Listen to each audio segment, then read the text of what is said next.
Cigarette is injurious to health. जब आप cigarette की डिब्बी खरीदते हैं तो उस पे साफ साफ लिखा होता है, बावजूद इसके लोग इसे पीते हैं और खूब पीते हैं। दरअसल सिगरेट में निकोटीन नाम का एक रसायन पाया जाता है जो पीने वाले को कुछ देर का सुकून देता है। इसी सुकून को पाने के लिए लोग इसे धीरे धीरे लत बना लेते हैं, जो बाद में माउथ कैंसर जैसी गंभीर बीमारी का रूप ले लेती है।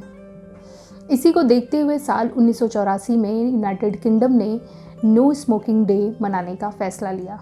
तब से हर साल मार्च के दूसरे बुधवार को नो स्मोकिंग डे मनाया जाता है। वैसे तो स्मोकिंग छुड़ाने के कई तरीके हैं, लेकिन आज हम बात करेंगे आयुर्वेदिक तरीकों के बारे में। नमस्कार, मैं डॉक्टर निशान सिंह, आयुर्वेदा चिकित्सक। आज हम बात करेंगे धूम्रपान की आदत को हम आयुर्वेदा के माध्यम से कैसे छोड़ सकते हैं। धूम्रपान फेफड़ों के साथ साथ हमारे हार्ट, लिवर और किडनी के लिए भी नुकसानदायक है। देखा गया है कि अस्थमा के साथ साथ फेफड़ों के कुछ गंभीर रोग जैसे कि सीओपीडी और एम्फाइसीमा जैसे गंभीर रोग होने की संभावना को भी बढ़ा देते हैं। धूम्रपान करने वाले व्यक्तियों से ज्यादा नुकसान उनके आसपास रहने वाले उन व्यक्तियों पे ज्यादा पड़ता है जो धूम्रपान नहीं करते हैं। आयुर्वेदा के माध्यम से देखा जाए तो आयुर्वेदा में मुख्यतः 3 दोष होते हैं: वात, पित्त और कफ। एक मुख्य कारण जो आजकल युवा पीढ़ी में बहुत तेजी से बढ़ रहा है वो है मानसिक तनाव, जिसकी वजह से धूम्रपान का प्रचलन और तेजी से बढ़ रहा है। तो आइए जानते हैं हम कुछ दोष जो हमारे शरीर में बढ़ रहे हैं उनके क्या लक्षण हैं, जिसके आधार पे हम उनको जान सकते हैं। यदि आपको एंजाइटी बढ़ रहा है, आपका नर्वस सिस्टम ठीक से काम नहीं कर रहा है, आप बहुत वीक फील कर रहे हैं, तो ये लक्षण है आपके वात दोष के बढ़ने के। आपको गुस्सा ज्यादा आता है, आपके फेफड़ों में सूजन है और आप सांस लेने में परेशानी है, तो ये लक्षण है आपके पित्त दोष के बढ़ने के।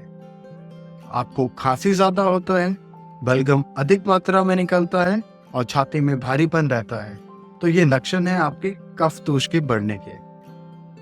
तो हम देखते हैं कि किस प्रकार से हम आयुर्वेदा के माध्यम से, घरेलू नुस्खों के माध्यम से इस परेशानी को ठीक कर सकते हैं। तो कुछ घरेलू नुस्खों को हम जानते हैं।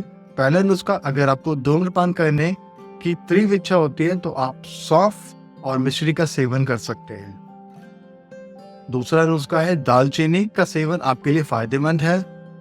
चाय, दूध या गर्म पानी के माध्यम से इसका सेवन आप कर सकते हैं।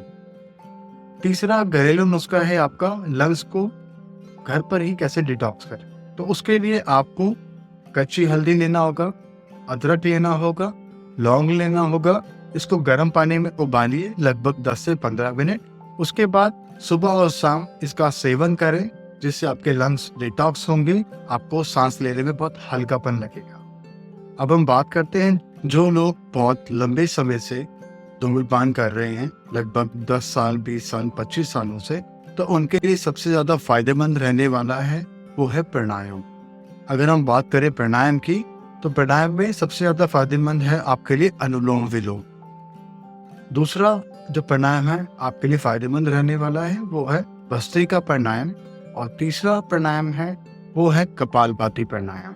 अगर आप लगातार 10 से 15 मिनट दिन में ये प्राणायाम करते हैं तो कुछ ही दिनों में आपकी जो खोई हुई ऑक्सीजन कंज्यूमिंग कैपेसिटी है वो बढ़ जाएगी, शरीर में हल्कापन आ जाएगा और आप पहले से बहुत ज्यादा रिलैक्स फील करेंगे।